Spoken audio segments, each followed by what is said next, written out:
지난주와 동일한 본문의 말씀이지만 오늘은 성령의 충만함을 받고 라는 이 말씀을 중심으로 생각을 해보도록 하겠습니다. 여러분들이 성경 사도행전 1장 4절부터 5절까지 말씀을 한번 보겠습니다.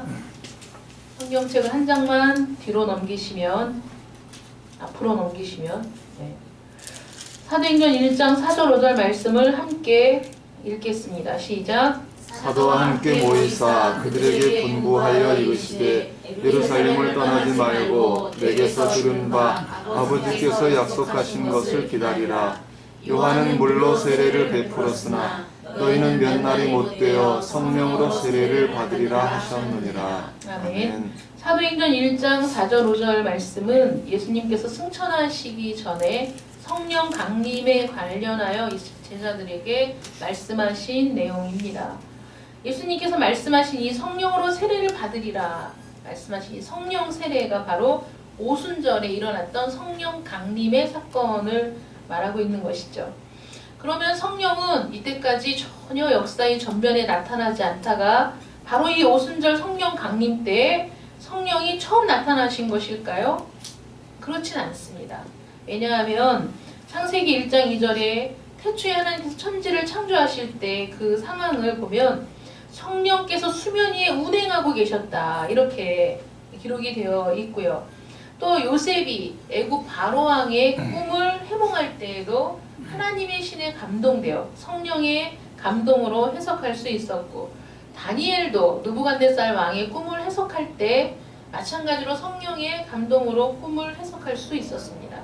구약에 나와 있는 걸출한 성경의 위대한 사람들, 모세와 여호수아, 또 사사시대의 모든 사사들도 그러했던 것이죠.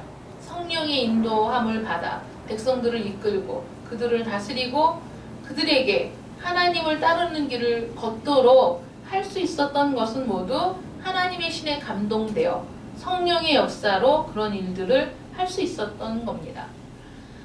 이처럼 오순절 성령 강림 이전에도 성령께서는 이 땅에서 인간의 삶에 역사하고 계셨다는 것을 성경을 통해서 알 수 있죠. 예수님도 성령으로 잉태되셨습니다. 그러면 우리 주님께서 약속하신 성령 세례는 무엇을 말하는 것일까? 이전의 성령의 역사와 다른 것은 무엇일까? 를 우리가 오늘 살펴보도록 하겠습니다. 이스라엘의 초대 왕이 누굽니까? 사울 왕이죠.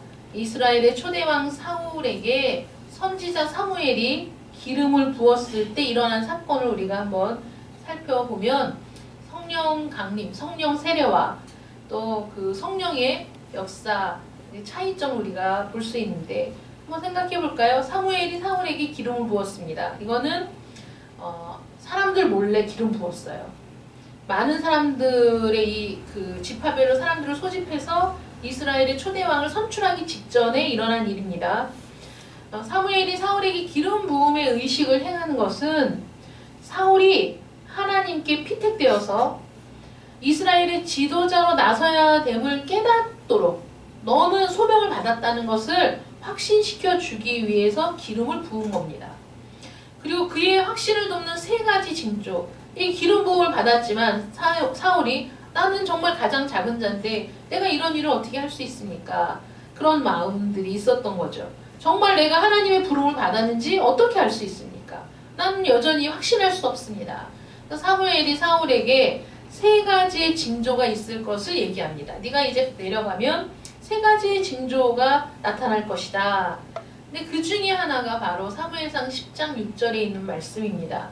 내게는 여호와의 영이 크게 임하리니 너도 그들과 함께 예언을 하고 변하여 새 사람이 되리라. 이렇게 사무엘이 얘기했거든요. 사무엘은 이런 세 가지의 징조를 네가 다 만나게 된다면, 그러니까 이거는 이제 예언이죠. 네가 이제 앞으로 세 가지 징조를 만나게 될 텐데 그 세 가지 징조를 네가 다 만나면 내 말대로 이루어진다면 네가 틀림없이 하나님께 부름받고 선택받은 이스라엘의 첫 번째 왕이 될 거라고 확신을 하고 준비를 해라. 그리고 때가 되면 기회를 따라서 네가 해야 될 일을 행하라. 이렇게 얘기를 했습니다. 정말 사울이 베델에서 내려오는 선지자들의 무리와 만났을 때, 그 전에 이제 두 가지 징조는 있었고요. 만났고요. 마지막으로 선지자들의 무리와 만났을 때 이 사울에게 하나님의 영이 크게 임하면서 그 선지자들과 함께 예언을 하기 시작했어요. 오순절 성령 강림 이전에 하나님의 신, 곧 성령이 임하는 일은 이런 경우, 어떤 경우냐면 하나님에 의해서 특별히 선택된 지도자에게 때와 필요를 따라서 나타났던 현상이었다는 겁니다. 이것은 하나님께서 그 지도자를 선택하셨다는 것을 인정하셨다는, 선택하고 너를 선택했어, 너를 인정했어, 너를 지도자로 뽑았어, 너를 사사로 뽑았어, 너를 선지자로 선택했어 라는 것을 확증할 수 있는 그런 일이었고, 그 지도자에게는 내가 하나님의 일을 맡았구나 하는 것을 깨닫게 됨과 동시에 하나님께서는 성령을 통해 그 일을 더 잘할 수 있도록 은사를 주시기 위함이었다는 것이죠. 그래서 구약시대의 성령의 임재는 하나님의 뜻을 따라 임하기도 했고 또는 성령이 떠나가기도 했던 그런 이제 시대였었다는 거예요. 그래서 구약시대에 성령의 역사가 없었느냐? 아니, 있었다는 거죠. 있었지만 오순절 성령 강림과는 본질적인 차이가 있다는 거예요. 오순절 성령 강림은 특정한 한 개인에게, 특별한 지도자에게 임했던 것이 아니라 함께 모여서 기도했던 사도들과 성도들 모두에게, 그 공동체 안에 일어난, 동시에 일어난 강력한 사건이었던 것이죠. 그들을 성령 안에서 하나로 묶는 사건이 오순절 성령 강림입니다. 어떤 특별한 지도자, 거기에 있던 사도들에게만 임한 것이 아니라 그 안에서 함께 주님의 약속을 바라고 기다리며 기도하고 있던 성도들 모두에게 성령이 강림하는 성령의 역사가 나타났던 것이죠. 이건 공동체적인 사건이라는 거예요. 그래서 교회가 하나됨을 하나님께서는 분명히 선언하신 거예요. 그 사건을 통해서 교회는 하나, 하나님도 하나, 주도 하나, 성령도 하나, 교회도 하나. 그래서 그 공동체에 임한 성령 강림 사건을 통해서 첫 교회, 신약의 첫 교회가 탄생하게 되었고, 그 이후에 모든 교회마다 성령의 강림, 성령을 통한 중생, 성령을 통한 회심, 성령을 통한 구원의 확신, 이런 것들이 모든 성도들이 그것을 경험하게 되는 그런 놀라운 사건이 바로 오순절 성령 강림의 사건입니다. 그러니까 오순절 성령 강림은 예수 그리스도께서 우리를 위해 행하신 모든 일들, 구원의 모든 일들이 오순절 성령 강림으로 완결이 됐어요. 더 이상의 구원을 위한 어떤 것이 필요치 않아요. 구원을 위해서 무언가를 해야 될 일이 남아있지 않습니다. 완전히 완결되었고 성령 강림을 통해 그것에 확실하게 도장을 확 찍은 거예요. 그래서 그 예수님께서 우리를 위해 십자가에 죽으시고 또 부활하시고 승천하신 그 모든 일들이 오순절 성령 강림을 통해 모든 믿는 자들의 심령 가운데 확실하게 새겨지게 되는 거예요. 믿음으로 확 들어오게 됐어요. 그래서 이 오순절 성령 강림은 인간의 구원과 중생을 위한 놀라운 사건이라는 거예요. 그들의 모임, 구원받은 사람들의 모임이 바로 교회. 그래서 교회는 성령 세례를 받은 사람들의 공동체가 교회입니다. 성령 세례를 받은 사람들의 공동체가 교회인데, 그러면 사울에게 성령이 임하고 나면 변하여 새 사람이 된다라는 말도 중생이란 말 아닙니까? 거듭난다는 말이 아니겠습니까? 왜 새 사람이 된다는데? 이 사울에게 네가 하나님의 신이 임하면 새 사람이 되리라 했던 이 새 사람의 의미가 무슨 뜻이냐 하는 것이죠. 이것이 신약의 중생의 의미가 아닌 거예요. 거듭남의 의미가 아닙니다. 신약의 중생, 거듭남은 이제 그때부터 성화를 시작해 나가는, 성령과 동거하는 삶의 시작이지만, 사울에게 일어난 것은 어떤 거냐면, 사울은 그 전에 왕으로서의 마음이 없었어요. 자기가 소명을 받았다는 확신도 없었습니다. 그런데 하나님의 신이 임하고 나니까 그 성령을 통해서 이스라엘을 블레셋의 압제로부터 구원할 자로서 소명받았다는 사실을 자각하게 됐어요. 깨닫게 됐어요. 그리고 이제는 내가 맡은 일이 그 일인데 그 마음속에서 이스라엘을 구출하기 위한 열망이 맹렬하게 타오르기 시작했어요. 그래서 그 일에 발벗고 나서게 되는 용기와 담대함을 얻게 됐습니다. 이것이 하나님이 이스라엘을 위해 지도자를 세우실 때 성령을 통해 하시는 일이라는 거예요. 그러니까 우리가 이걸 어떻게 구분할 수 있냐면 우리는 성령을 받은 사람, 한 번 구원받은 사람, 거듭난 사람의 구원은 취소되지 않는다고 성경을 통해서 배웠는데 왜 사울은 이스라엘의 초대 왕이고 이렇게 성령으로 기름 부음을 받은 사람인데 왜 마지막에는 그렇게 비참하게 죽고 하나님을 떠나서 무당을 찾아가는 그런 죄를 짓게 되었을까? 우리가 이해할 수 없지 않습니까? 이것이 신약시대에서 성령 강림을 통해 우리에게 중생케 되고 거듭나서 하나님의 자녀로 살아가게 되는 놀라운 구원의 역사와 구약에서 성령의 그 역할이 다르기 때문에 그렇다는 거예요. 이 일을 구원하기 위한 성령의 기름 부음이 아니라 그 일을 수행할 수 있도록 은혜를 주시는 건데 사울이 그 은혜를 붙잡고 끝까지 그 직무를 감당했더라면 좋았겠지만 그렇지 않았던 것이죠. 사울이 나중에 그 사무엘이 오기를 기다리지 못해서 그때는 그 직무가 분명하게 정해져 있었어요. 왕의 역할과 선지자의 역할과 제사장의 역할이 구분되어 있던 시대에 왕은 선지자요 제사장인 사무엘이 와서 제사를 하나님께 제사를 드릴 때까지 기다려야 했지만 기다리지 못하고 조급한 마음에 자기가 제사를 드리거든요. 근데 사무엘이 와서 무섭게 책망하죠. 당신이 지금 무슨 일을 했습니까? 순종이 제사보다 낫고 하나님의 말씀을 듣는 것이 수량의 기름보다 낫습니다 라고 책망하거든요. 그래서 이 사울에게 사술의 죄를 지은 것과 같다 이렇게 얘기했어요. 사술의 죄가 뭐냐면 우상숭배의 죄, 점치는 죄와 똑같다 이렇게 얘기했거든요. 사울 입장에서 너무 억울한 일 아니겠어요? 하나님께 제사를 드렸을 뿐인데 네가 늦게 와서 내가 지금 제사를 먼저 드린 것 뿐인데 내가 우상에게 절한 게 아니라 하나님께 제사를 드리지 않았느냐 이렇게 항변할 수 있지만 사무엘의 이 지적은 사무엘의 이 책망은 너무 합당한 거예요. 왜냐하면 하나님의 뜻대로 하나님의 명령대로 하나님의 말씀대로 순종하지 않으면서 그러면서 내가 지금 전쟁에서 이기기를 바라기 때문에 승리를 위해서 하나님의 뜻과는 무관하게 하나님의 명령대로 따르지도 않으면서 제사만 드리는 것은 우상에게 내 뜻을 위해 제물을 드리는 것과 다를 바가 없다라고 책망한 것이죠.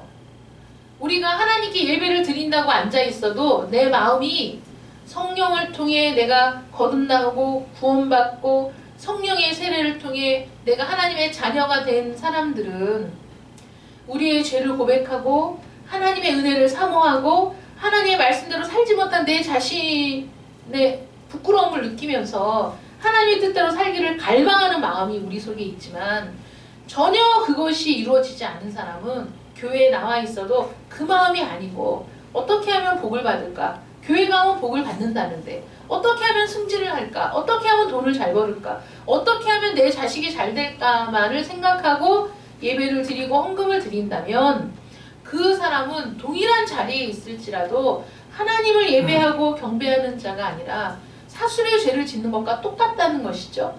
그러니까 우리가 모양만 또는 어떤 모습만 그리스도인이라고 해서 다 그리스도인이 아닌 겁니다. 그래서 구약시대에는 하나님께서 필요에 따라서 이스라엘 백성들의 구원을 위해 이스라엘 백성들이 하나님 앞에 바로 설 수 있도록 돕기 위해 성령을 주시기도 하고 성령께서 그들 심령 속에서 그 일을 수행할 수 있도록 도우시기도 하셨지만 그가 하나님을 떠나면 성령도 떠나는 그런 일들이 구약시대에는 있었다는 겁니다. 이 사울에게 기름을 부었을 때 하나님의 신이 임했을 때 이 일은 그 선지자들의 무리 속에서 예언을 했을 때 사울 자신이 정말 하나님의 신이 나에게 임했구나. 그러면 나에게 준 소명이 확실한 거네 하는 내적인 증표가 되고 그리고 그 주위에 있는 많은 사람들에게 사울이 선지자들의 무리와 함께 예언을 했대. 그러면 하나님이 정말 사울을 쓰실 건가 보다 하는 외적인 증표도 되었던 겁니다. 그런 일들을 위해서 성령의 역사가 나타났습니다. 그런데 오순절 성령에 대해서 본문은 호련히 하늘로부터 급하고 강한 바람 같은 소리가 있고 불의 혀처럼 갈라지는 것이 각 사람에게 있는 것이 보여지고 그리고 제자들이 방언을 하는 그 세 가지의 모습에 대해서 얘기하고 있거든요. 근데 급하고 강한 바람소리, 또 불에 혀같이 갈라지니까, 불에 혀같이 갈라진다는 건 불꽃이 막 일렁이며 타는 것 같은 그 모습입니다. 그런 모습. 그 다음에 방언을 하는 이런 것들은 하나님의 성령이 임했다는 증거로 유대인들이 받아들였던 거예요. 그러니까 그들이 이때까지 알고 있었던 하나님의 임재, 하나님의 성령이 임할 때 그런 일들이 있다고 알고 있었기 때문에 그 세 가지가 모두 그 자리에서 다 일어난 거죠. 급하고 강한 바람소리 같은 것, 이 제자들이 기도하고 있던 이들이 모두 듣고, 그리고 그들이 봤을 때 불꽃이 일렁이며 타고 있는 모습들이 각 사람 위에 있는 것이 다 보여지고, 그들이 부인할 수 없도록 자신들에게 성령이 임했음을 이들이 확신할 수 있는, 그리고 그들이 성령을 받은 것은 주위에 있는 많은 사람들에게 보여지고 증거가 되는 그런 일들이 오순절 성령 강림을 통해서 일어났습니다. 오순절 성령 강림을 통해 그들은 성령의 세례를 다 받았어요. 그들은 거부할 수 없는 하나님의 은혜를 다 받았을 뿐만 아니라 성령의 세례를 통해서 지금까지 주님이 하신 모든 말씀들이 다 믿어졌고, 주님이 행하신 모든 일들의 의미가 분명히 깨달아졌고, 그들은 말할 수 없는 감격에 빠졌습니다. 그리고 그 성령의 세례는 성령의 충만함으로 나타났어요. 성령의 세례와 성령의 충만함은 의미가 약간 다릅니다. 성령의 세례는 우리 일생에 단 한 번 일어나는 거예요. 성령의 충만은 계속 일어나는 겁니다. 결혼은 배우자가 한 번 행하는 예식이죠. 결혼식을 기분 좋다고 또 한 번 하고, 또 우리 사랑을 확인했다고 또 한 번 하고, 어떤 사람은 또 해마다 결혼식을 하는 사람은 거의 없습니다. 그렇죠? 만약에 해마다 결혼식을 하는 사람이 있다면 해외 토픽감이에요. 왜냐하면 평범하지 않기 때문이에요. 그거는. 그래서 모든 평범한 사람은 결혼식을 한 배우자와 한 번 하는 거죠. 내가 살고 있는 배우자와 한 번 결혼식을 합니다. 일생에 한 번입니다. 그런데 결혼만 했다고 해서 사랑이 깊어지는 겁니까? 결혼만 했다고 해서 사랑이 저절로 막 생겨납니까? 그렇지 않죠. 불같이 뜨거운 마음으로 사랑하고 결혼했어도 결혼은 생활이고, 결혼은 우리의 모든 단점이 다 보여지고 모든 것을 다 보는 상태에서도 끊임없이 처음 결혼할 때의 마음처럼 끝까지 사랑하는 마음이 저절로 생기느냐? 아닙니다. 만약에 그렇게 생각한다면 여러분들은 지금 헛살은 거예요. 결혼 생활을 안 하고 있는 겁니다. 결혼을 하면 저절로 사랑이 생기는 것이 아니라 결혼을 했기 때문에, 우리가 사랑하고 결혼했기 때문에 더 사랑하기 위해서 최선을 다해야 되는 거예요.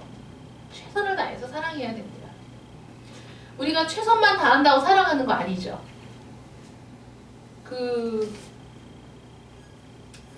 사자하고 소하고 결혼을 했어요. 사랑해서. 사자하고 소하고 결혼을 했는데, 소는 이 사자를 위해서 아침마다 풀을 뜯어서 맛있게 요리를 해서 상을 다 차려줍니다. 사자가 처음에는 사랑하는 마음으로 억지로 먹었는데 갈수록 그 음식을 먹을 수가 없는 거예요. 미칠 것 같은 거예요. 그래서 이 사자가 밖에 나가서 사냥을 해가지고 피가 뚝뚝 떨어지는 그 동물을 딱 잡아오면 소는 또 미치고 환장하겠습니다. 볼 수도 없어요. 그런데도 억지로 그걸 먹으려고 서로 불만이 막 쌓여갖고 나중에는 우리 못 살겠다고 대판 싸우고 헤어지기로 결심했어요. 헤어지자 그랬어요. 근데 그때 뭐라고 얘기하냐면 서로 억울한 거예요. 나는 너에게 최선을 다했어 라고 얘기했어요. 최선을 다했어요. 최선을 다하는 게 사랑이 아니라 최선을 다하기 전에 상대방이 원하는 것이 무엇인지를 알고 최선을 다해줘야 상대방이 사랑한다고 느끼는 것이죠. 내가 원하는 대로, 내가 하고 싶은 대로 내 마음의 만족을 위해 최선을 다하는 것은 상대를 위한 사랑일 수 없다는 거죠. 그래서 결혼 생활이 서로 행복하기 위해서 서로 사랑을 하되 최선을 다하되 상대방의 감정과 마음을 이해하고 거기에 맞추어서 내가 최선을 다하는 사랑을 할 때 그 부분은 더 충만하고 더 감격적이고 더 행복하고 깊은 결혼 생활을 지속할 수 있는 것이죠. 그런 시간이 지속돼야 사랑이 점점 깊어지는 거지. 아무것도 안 하고 가만히 있는데 결혼만 했다고 행복한 부부가 어디 있겠습니까? 성령의 세례도 마찬가지입니다. 성령 세례가 임했어요. 우리가 이 자리에 있는 건 성령 세례를 다 받았기 때문이에요. 내가 성령 세례를 받았는지 어떻게 알지? 하나님께서 분명히 이렇게 말씀하셨어요. 고린도전서 12장 3절에 그러므로 내가 너희에게 알리노니 하나님의 영으로 말하는 자는 누구든지 예수를 저주할 자라 하지 아니하고 또 성령으로 아니하고는 누구든지 예수를 주시라 할 수 없느니라. 우리가 예수님을 나의 주님이라고 고백하는 건 내가 성령 세례를 받았다는 거예요. 아니 어떻게 2000년 전에 이 땅에 오신 예수님을 난 본 적도 없는데 어떻게 믿을 수 있습니까? 아니 예수님이 십자가에 달린 그 모습을 내가 본 적도 없고 우리 주님이 무덤에 들어갔는데 다시 살아나신 것을 내가 본 적도 없는데 왜 내가 그 모든 일들이 내 마음속에서 믿어지고 그 주님을 나의 주로 나의 구세주로 믿을 수 있습니까? 이거는 너무나 놀라운 기적이에요. 다도 못 믿는 세상에 내 마음속에서 이런 일이 이루어진 것이 도대체 어떻게 이런 일이 이루어질 수 있을까? 성령의 세례를 받았기 때문에 가능하다는 거예요. 그러므로 예수님을 주라고 고백하는 모든 사람은 성령의 세례를 받았다는 걸 믿으시기 바랍니다. 여기 있는 여러분들은 성령의 세례를 받은 것이죠.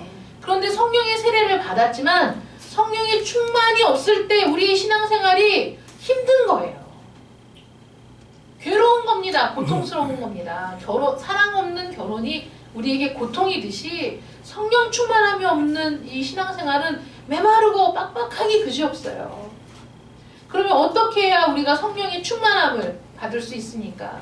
하나님께서 강권적으로 우리에게 성령으로 충만케 하실 때도 있지만은 그러나 우리가 성령을 받으면 성령께서는 오직 우리를 위해 하시는 일이 하나예요. 뭐냐면 말씀이 깨달아지고 말씀이 믿어지고 그 말씀, 주님이 하신 모든 말씀들이 이해가 되는, 그래서 우리 속에서 예수 그리스도를 향한 갈망이 더 많이 일어나도록 하는 것이 성령의 사역입니다. 그러니 성령께서 우리 안에 오셔서 우리와 함께 하실 때 우리가 하나님의 말씀을 읽고 듣는 일을 게을리 한다면 아무리 성령께서 우리 안에서 말씀을 깨닫게 하고 진리의 말씀으로 우리를 인도하고자 해도 이 인간이 도무지 말씀을 듣지도 않고 읽지도 않고 말씀을 생각도 안 하면 어떻게? 성령이 속에서 근심만 하시는 거죠. 근심하셔요. 그래서 말씀을 듣고 말씀을 읽고 말씀을 생각하는 삶이 우리에게 지속적으로 일어날 때 성령께서는 그 말씀이 오늘 제가 무엇이든 물어보세요. 그 카페에 이제 가끔가다 가서 이렇게 쭉 보는데 많은 사람들이 원래는 이단에 대한 궁금증을 해결하도록 그 카페를 개설했는데 신앙에 대한 궁금증도 막 질문하는 사람들이 있어요. 근데 오늘 어떤 질문이 있었냐면 자기는 원래 국사, 세계사 이런 걸 엄청 싫어했는데 이 성경을 읽으려고 하니까 도무지 이해가 안 돼가지고 성경을 읽을 수가 없다. 그래서 신약부터 읽으려고 해도 그게 무슨 말인지 모르니까 자기가 읽고 싶지도 않고 읽을 수가 없다고. 그냥 목사님 설교 말씀을 들으면 그래도 재미있는데 성경은 도대체 읽을 수가 없다. 성경을 안 읽고도 신앙생활 할 수 있지 않느냐 이렇게 질문을 한 거예요. 근데 그 답이 더 재밌어요. 답이 뭐냐면 그 성경을 읽기가 그렇게 힘드시면 읽지 않으셔도 됩니다. 이런 답도 있는 거예요. 여러분 제발 정신을 차려야 돼 우리가. 하나님의 말씀을 읽는 게 그렇게 힘드시다면 읽지 않으셔도 됩니다. 라는 건 정말 있을 수가 없는 얘기예요. 있을 수가 없어요. 하나님의 말씀을 우리가 이해하기 어렵죠. 읽기 힘들죠. 어떤 부분은 도대체 무슨 말인지 모르겠죠. 그런데 우리가 성령 세례를 받은 사람의 자존심을 가지고 내 안에 성령이 내주하시니 성령께서 말씀을 읽을 때 깨달을 수 있도록 이해할 수 있도록 도와주시기를 간청하면서 말씀을 읽어 나가야 되는 거예요. 그럼 성령께서 그 말씀을 분명히 제가 여러분들에게 확신 있게 말씀을 드리는데 분명히 깨닫게 해주십니다. 분명히 그 말씀을 통해 역사하신다고요. 분명히 그 말씀의 의미가 어느 순간 이게 이 말이었구나. 마음에 감동의 물결이 밀려오거든요. 그러면 그 기쁨이 막 충만해지는 거예요. 성령의 충만은 말씀과 같이 오는 거지, 말씀을 배제하고 성령의 충만을 추구한다면 그게 바로 신비주의가 되는 거예요. 말씀은 전혀 모르면서 이상한 현상만 쫓아다니는 사람들이 잘못될 확률이 99.9%입니다. 말씀 없이 성령이 역사하지 않는다니까요. 성령은 진리의 성령이에요. 우리 주님은 진리와 성령, 말씀과 성령을 통해 우리의 구원을 이끌고 계시거든요. 우리의 구원을 견인하고 계시거든요. 그러니까 말씀을 안 배워도 된다, 말씀을 몰라도 된다, 안 읽어도 된다 라는 그런 바보 같은 말에 현혹되시면 안 됩니다. 성령의 충만함은 우리가 말씀을 읽는 일을 게을리하지 않아야 돼요. 말씀을 사모하는 마음을 우리는 억지로라도 끊임없이 결단하는 일이 계속 있어야 돼요. 여러분들의 배우자가 끊임없이 날마다 사랑스러운 건 아니지 않습니까? 솔직히 얘기해서 보기만 해도 이쁘고 사랑스러운 건 아니잖아요. 우리는 때로는 우리 마음을 새롭게 하고 새로운 시선으로 우리의 배우자를 봐야 되겠다는 결심을 해야 될 때가 종종 있습니다. 그런데 하나님을 우리가 예배하고 말씀을 따라 사는 삶은 그것보다 몇 배가 더 힘들어요. 왜 그런지 아세요? 우리 눈에 보이지 않지만 하나님을 대적하는 사단이 우리 모든 성도들의 마음을, 연약함을 쥐고 흔들면서 우리가 하나님의 말씀을 읽지 못하도록, 하나님의 말씀대로 따르지 못하도록 끊임없이 회방하는 회방꾼이 있기 때문이죠. 성경은 말하고 있잖아요. 우리 대적 마귀가 우는 사자와 같이 삼킬 자를 찾아 두루 다닌다고. 사자가 삼킬 자를 그러니까 사자가 삼킬 것을 찾기 위해 두루 다닐 때는 언제죠? 배고플 때잖아요. 배고플 때. 여러분들 우리 교회도 한번 금식을 한번 해봐야 돼요. 금식을 하면 하루, 이틀, 3일 하고 나면요. 정말 100m 밖에서 그때 누가 에이스를 먹는데 그 에이스 냄새가 100m 밖에서 먹는 에이스 냄새가 내 코를 자극하면서 순간적으로 막 식욕이 확 올라오는 거예요. 정말 돌이라도 먹을 것 같은 마음이 들거든요. 배고픔이라는 게 그런 거잖아요.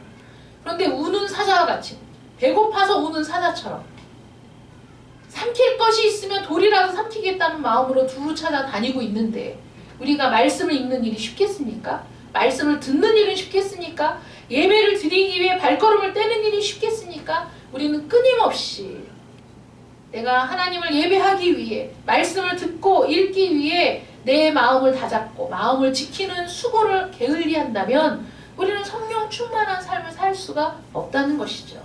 그러면 번번이 예배를 드리러 오는 것이 고통이고 말씀을 읽는 것이 고통이고 괴로운 일이 된다면 우리 마음에 무슨 기쁨이 남아있으며 무슨 감격이 남아있겠어요. 기쁨도 감격도 없는 신앙생활은 얼마나 힘든 일이겠습니까? 그런데 하나님께서 우리를 향한 소원은 그런 게 아니에요. 성령이 충만한 상태로 기쁨과 감격을 누리면서 그렇게 살기를 원하고 계신다는 거예요. 우리가 자녀를 결혼시켰어. 근데 이 자녀들이 결혼하고 맨날 지지고 볶고 싸우고 맨날 울고 짜고 불행하다고 얘기하면 어느 부모가 마음이 좋겠어요. 둘이 열심히 사랑하고 열심히 돕고 열심히 하나됨을 이루어가면서 살 때 그것이 부모에게 기쁨이 되는 거 아니겠어요? 하나님께서 우리에게 성령을 보내주셨는데 그 성령이 우리 안에 계신데 우리는 그 성령과 결혼한 것처럼 한 몸을 이루고 하나가 되고 그 성령을 의지하고 그렇게 살아야 되는데 그렇게 하지 못한다면 그건 하나님이 원하시는 바가 아닙니다. 이 자리에 계신 여러분들은 다 성령의 세례를 받으신 분들이에요. 그걸 확신하시고 여러분들 심령 가운데 거주하시는 그 성령을 통해서 여러분들이 정말 충만한 삶을 사시기를 축원합니다. 성령으로 충만하셔야 돼요. 제자들이 다 같이 한 자리에 모여서 기도하고 있었잖아요. 이들이 왜 다 같이 한 자리에 모여서 기도하고 있었습니까? 주님의 말씀에 순종하기 위한 것도 있었지만 또 하나는 오순절, 그 유대인의 3대 명절이기 때문에 수많은 사람이 각지에서 모여서 예루살렘에 발 디딜 틈도 없이 사람들이 많은데 제자들이 두려움과 그리고 그 따로 떨어져서 사람들 눈을 피해서 그들이 다락방에 모여가지고 주님의 약속을 기억하고 기도하고 있었어요. 그들이 사람의 눈을 피해 모여 기도하던 그들이 다 성령의 충만함을 받은 이후에는 입을 열어 그리스도의 복음을 증거하고 선언하는 그러한 자들로 변화가 됐어요. 동일한 사람이지만 달라졌어요. 여러분들도 동일한 사람들이지만 성령으로 충만하면 달라질 수밖에 없습니다. 현상을 쫓는 자들은 삶의 변화를 추구하지 않아요. 그런데 진리의 성령은 반드시 여러분들의 삶의 변화를 이끄시는 분인 줄 믿으시기 바랍니다. 아멘. 인격이 변화되고 삶이 변화되고 우리는 점점 하나님의 사람답게 변화되어 가는 것을 돕는 분이 우리 성령님이시죠. 성령의 충만함이 없이는 절대로 이루어질 수 없는 일입니다. 성령은 진리, 예수님의 말씀을 깨닫게 하시는 분이라고 말씀을 드렸죠. 2000년 전에 오순절에 강림하신 성령께서는 다시 하늘로 올라가시지 않았습니다. 저 멀리 어딘가에 계신 것도 아닙니다. 바로 여러분 가운데, 여러분들 삶에, 여러분들의 심령에 성령께서 임해 계십니다. 성령 세례를 받은 사람들임을 잊지 마시고 이제 남은 일은 우리가 해야 할 숙제는 성령 충만한 삶을 사는 거예요. 하나님이 이미 주셨는데 그냥 지지고 볶고 맨날 힘들고 고통스럽고 괴롭고 불평불만 그렇게 살면 안 되죠. 우리 눈에 띄게 우리 총회 목사님 중에 한 분이 투덜이 목사님이 있어요. 이건 눈에 띄는 거예요. 그분의 특징이 그거예요. 이마에 내천자를 그리고 범사에 불평이세요. 범사에 뭐든지 기쁨이 없어. 어떤 일이든지 다 불만이야. 그래서 얘기만 하면 이건 왜 그래 저건 왜 그래 불평 불만이 많기 때문에 많은 사람들이 기피하는 거예요. 왜 그런지 아세요? 듣다 보면은 나까지 그냥 마음이 막 언짢아지니까. 심지어는 보기만 해도 마음이 그냥 안 좋아지는 거예요. 이렇게 저기서 내 천자를 그리고 저기서 오면 마음이 그냥 아우 이 기분이 좋아야 되는데 또 저분이 내 천자를 그리면서 와서 또 무슨 말을 할까를 생각하니까 그 동기 목사님들조차도 투덜 해가지고 동기 목사님들조차도 반가워하지 않는 그런 분이 딱 한 분 계시거든요. 안타깝죠. 근데 여러분들도 자칫하면 그럴 수 있어요. 범사가 불평, 범사가 괴롭고 범사가 고민이고 성령 세례는 받았는데 성령은 내 속에서 근심하고 계시는 거예요. 왜 이러고 사니? 왜 그러고 사니? 좀 충만한 삶을 살아라.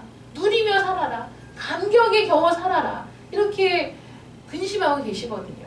우리가 해야 할 일은 성령 세례를 받았으니 성령으로 충만한 삶을 사는 것임을 잊지 마시고 성령의 인도하심에 순종하는 여러분들 되시기를 축원합니다.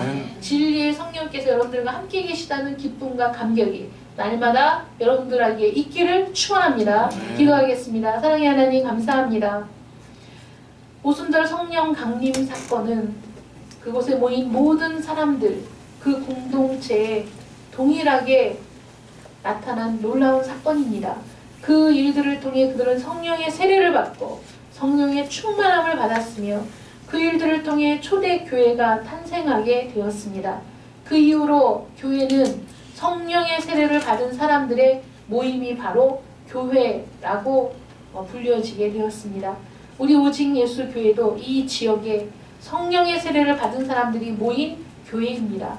하나님, 그러므로 이제 성령의 세례를 받은 자답게 성령으로 충만한 삶을 살아야 할 책임이 있음을 잊지 않도록 도와주시옵소서. 아멘. 우리의 결혼 생활이 최선을 다해 상대방의 뜻을 존중하고 또 상대방을 위해 또 희생하고 헌신하는 참된 사랑을 통해 행복하고 또 충만한 결혼 생활이 되듯이 우리 안에 내주하시는 주의 성령과 우리가 하나가 되어 이제 주의 말씀을 듣고 순종하며 변화되며 성화되어 가며 그 안에서 참된 기쁨과 또 복락을 누리는 우리 모든 성도들이 되기를 간절히 원합니다.